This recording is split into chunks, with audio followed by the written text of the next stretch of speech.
right, let's talk about the Detroit Lions for a little bit. Look, obviously, the Lions are heading into a pivotal stretch of their schedule. Of course, the Minnesota Vikings, Dallas Cowboys, and then the Minnesota Vikings coming up.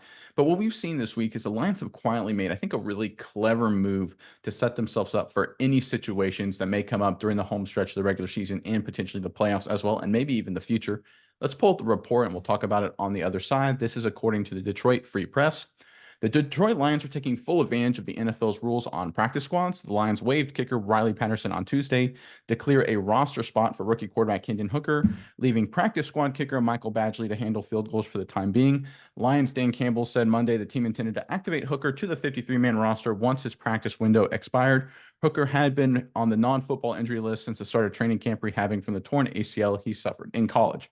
All right, so a little background on the situation. If you're on the non-football injury list, and when you get activated to have your return window, you have to be put on the active roster, not the practice squad, at some point before that window closes. If you don't, you're shut down from football activities, including practice, the rest of the season. So having Hendon Hooker be activated to the active roster allows Hooker to actually practice with the team, learn the offense, get better with the offense, and most likely be the number 3 emergency quarterback on game days that the NFL now allows teams. So again, good job by the Detroit Lions making sure they get Hooker activated in case they do need him as a number 3 emergency guy if the situation comes up during these last 3 games or the postseason.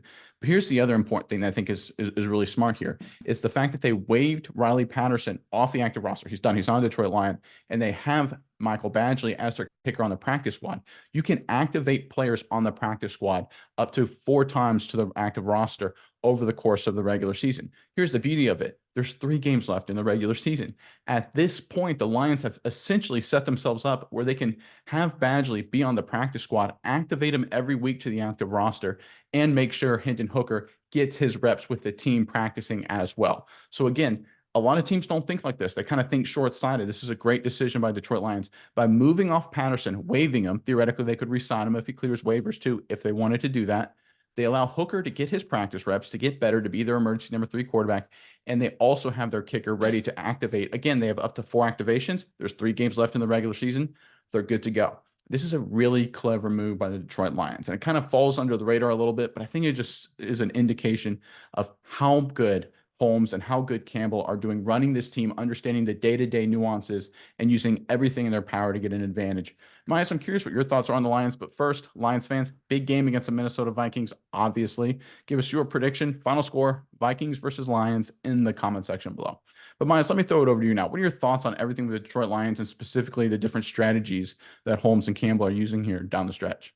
Yeah, Nick, I think what you said about not being short-sighted, about looking long-term, that's ever more important now that we know that Teddy Bridgewater announced his retirement at the end of the season. He is no longer going to be playing football, so that's a backup quarterback off the Lions roster. Now you activate Hooker, you start to get him these reps, you get him more prepared. I don't quite think he could prove me wrong. We'll see what happens in training camp next year. I don't think he'll be ready to be, in contention for a starting spot with Jared Goff, like any sort of battle. I think it's probably going to take some time for him to build up, but you never know. This could be the future at quarterback for the Detroit Lions, but seeing what he has now is going to better prepare him to at least be Goff's backup next year. That way you can sign a fresh, new, undrafted free agent at the quarterback spot, have that be your new emergency quarterback for the following season. But like you said, in more ways than one, they're preparing perfectly for the playoffs, but they're also preparing very well for the future as far as working around the retirement of Teddy Bridgewater after this season, working on Hendon Hooker being, potentially a good backup and potentially getting himself into that starting role if he does really good. It's like we said, this Detroit Lions team is very, very good. And I think Jared Goff is a pretty decent quarterback. But at some point in the season, we do think that they're only going to be as good as Jared Goff is, and that is not elite. He's not an elite quarterback. And Hooker, who knows? He could be. So I think it's interesting to start to see what he may be down the stretch for this Lions if they want to make the next step from being feisty. I mean, they're third in the NFC right now. That's nothing to scoff about. Yeah, so they're really, really good. This is a good Lions team, but to get even better, you got to start working on getting that elite quarterback. That's what the top teams in all of the NFL are doing. I think it's really brilliant in multiple facets, like you said. Just using the practice squad rules, I think that's great. Preparing your next backup and then potentially seeing what you have for the future. Yeah, because it's what you brought up a great point there. It's like, we need to figure out how good Hinton Hooker actually is, right? Because he hasn't done a whole lot of practicing, hasn't done a real game plan week of prep or things like that. We don't even know what he could be in the NFL. And you got to start that evaluation process as soon as possible. So again, credit to the Lions for not shutting Hendon Hooker down the rest of the season. I do want to bring up another point is that backup quarterback Teddy Bridgewater, again, he's going to retire after the season. He is not known for being the most injury avoiding guy in NFL history. He's a guy who gets hurt a lot. He actually ended up screwing the Dolphins last season because when Tua got hurt, Bridgewater was supposed to come in and lead them to the postseason. Then Bridgewater got hurt and the Dolphins fell apart. They ended up making the playoffs, but it basically ended their hopes to have any kind of magical season.